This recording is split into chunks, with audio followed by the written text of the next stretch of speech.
Hi, everybody. I'm tempted to say I'm Robert Osborne, but that would be very disrespectful, I think, because Robert Osborne was a big hero of mine, and I bet of yours too. Some of you do know that my name is Bill Rudman. I'm founder and artistic director of the Musical Theater Project. And just in case you don't know about us, please visit our website at musicaltheaterproject.org. I think you'll be happy that you're getting to know us, okay? Well, today we're venturing into uncharted waters because we've never done anything like this before. I'm sort of the Robert Osborne wannabe. I have no teleprompter, however, just some loosey-goosey notes, and I'm bound to make mistakes, and when I do, I'm just going to barrel right through. But we're going to have fun. I'm going to do what Robert Osborne did, and I'm going to introduce a movie. Then hopefully we'll all see it, and we'll get together next week via live stream to talk about it, to do a Q&A and discuss whatever there is about it that you find kind of fascinating. And I think there's a lot to talk about, okay? Incidentally, we're in my office in Lakewood, and behind me you can see bookshelves filled, gazillions of DVDs and VHSs of movie musicals. In the next room are DVDs, or not DVDs, CDs and LPs and even cassettes. But you know that already about me. Too much information, let's go. The film is Lerner and Lane's, not Lerner and Lowe's, Lerner and Lane's 1951 movie musical Royal Wedding. And I chose it for a couple of reasons. One, even though it stars Fred Astaire, who at 51 was still at the top of his game, a lot of people don't know Royal Wedding. And I also chose it because it's not by Lerner and Lowe, it's by Lerner and Burton Lane, Lane. It turns out that sometimes Lerner and Lowe would get really miffed at each other and the partnership would break up and Lerner would write with another composer. And in this case, it's Burton Lane, who was one of the greats. I was privileged to know him in the 1980s. Their most famous musical written together, by the way, was On a Clear Day You Can See Forever in 1965. Now, this is vintage MGM movie musical territory here. Directed by Stanley Donen, produced by Arthur Freed, both major figures in Hollywood at that time. Consider, just a bit later in 1951, MGM released An American in Paris, and in 1952 came Singin' in the Rain. Now, mind you, I do not put Royal Wedding in the class of those two movies, but I'd give it a B, and on generous days I would give it a B+, and it's absolutely worth your time to take a look at it with me today.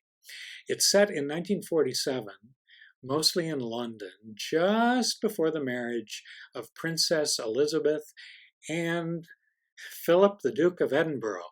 And I looked them up this morning because I didn't know how old they were. It turns out Elizabeth is now 93, and Philip is, believe it or else, 98. So more power to them, and maybe it was this movie that inspired them. You never know. Here's the premise for Royal Wedding, and I think it's a cute one. Alan J. Lerner got the idea for a story and then a screenplay about a brother and sister act.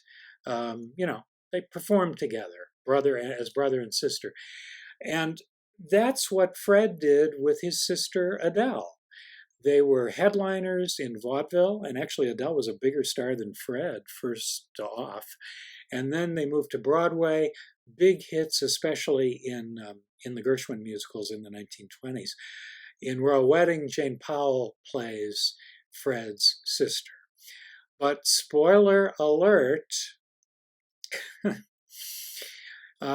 in the first place, historically, Fred and Adele had to break up the act because Adele met and fell in love with and married an English nobleman. And in this movie, the act has to be broken up because both Fred and Jane Powell find people to fall in love with and marry. So very happy ending material here in Royal Wedding. Now, hold on to your hats, because Peter Lawford, who later went on to become a member in good standing of the Rat Pack, plays Jane Powell's love interest in this movie, and he does it quite charmingly, I have to say. The most peculiar piece of casting maybe that I've ever seen in a movie musical is the English actress who plays opposite Fred Astaire. She is Sarah Churchill, daughter of Sir Winston Churchill. Yep. Sarah Churchill had what can best be described as a minor film career. She only did one movie musical, and you're going to see why, because she can't sing, she can barely dance, and as an actor, she's bland.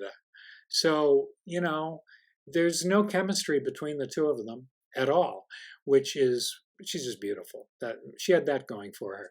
But this is one reason why I give the film only a B+ at best.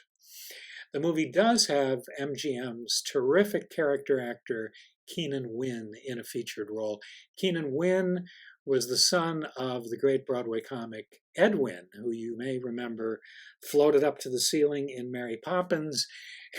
In this movie, he plays Jane and Fred's two showbiz agents. And I say two because these guys are twin brothers. Each of them works on one side of the Atlantic. And you may think that this is totally hokey, but I think it's terrific, a terrific Alan J. Lerner idea. He has split-screen conversations between the two brothers. Great stuff. Albert Sharp is a name that may not mean anything to you, but his most famous role was he played the original Finian in Broadway's Finian's Rainbow. Irish actor, obviously. And what I find really interesting is that 17 years later, Fred Astaire played the same role of Finian in Francis Ford Coppola's movie version of Finian's Rainbow. How about that? To be honest, if you check out Alan J. Lerner's memoirs, he was embarrassed by his screenplay for Royal Wedding.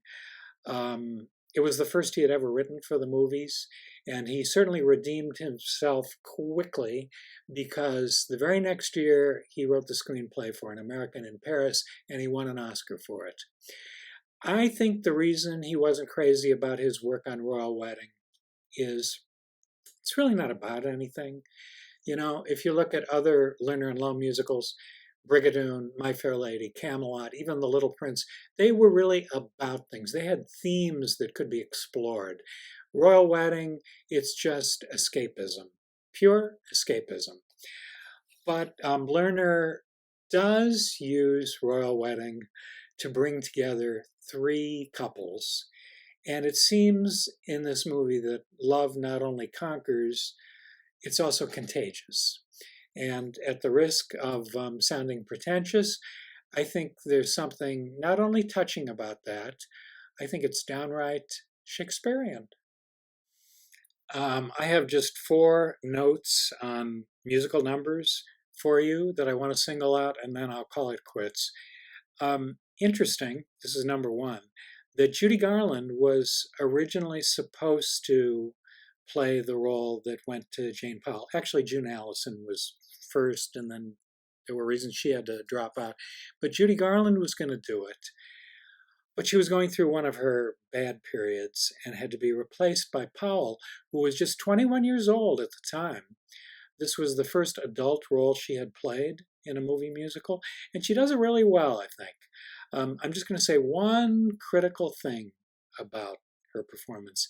That is that Lane and Lerner gave her a magnificent ballad to sing. It's become a standard. It's called Too Late Now. And Jane Powell turns it into soprano on steroids.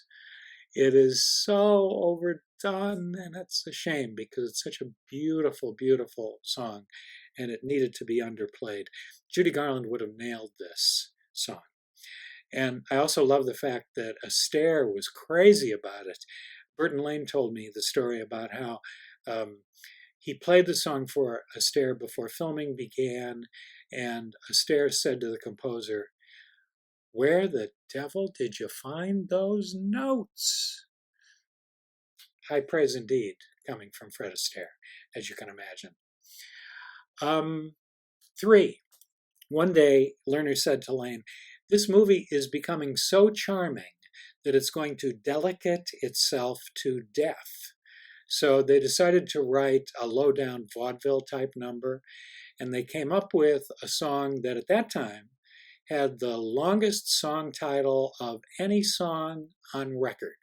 The title is "How Could You Believe Me When I Said I Loved You When You Know I've Been a Liar All My Life?" Isn't that great?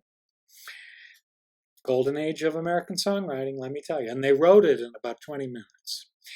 Number 4. Finally, here's your word for the day, and you could be a whiz kid with this word because even hardcore musical theater people, a lot of them don't know it. The word is, and I know Debbie Schinker is going to be writing it down, diegetic, spelled D-I-E-G-E-T-I-C, diegetic.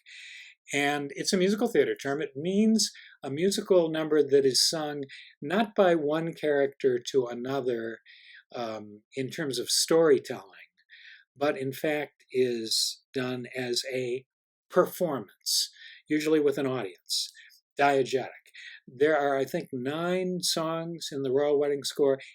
8 of them, if I'm not mistaken, are diegetic. That's just the way they wrote the score, and probably because it's about a brother and sister act, so it sort of reeks of showbiz. 2 miscellaneous notes. This movie made a lot of money. It came in under budget at $1.6 million, and it grossed $3.9 million. Translated into 2020 dollars, that's about $36 million. And finally, there's real archival footage in this movie of Princess Elizabeth's royal wedding day. MGM got it from the British government. It's truly spectacular. I feel we're so lucky to see it. And it's a reminder, sadly in some ways, that Britain has changed a lot since 1947. And for that matter, so have we. So are you ready for pure escapism with Royal Wedding? I am. This is a film that's both lovely to look at and to listen to. And I hope to see you next week when we do our Q&A. And in fact, more generally, I hope to see you again because we do it again. I had a lot of fun, and I hope you did too. I'm Bill Rudman for the Musical Theater Project, attempting to be Robert Osborne.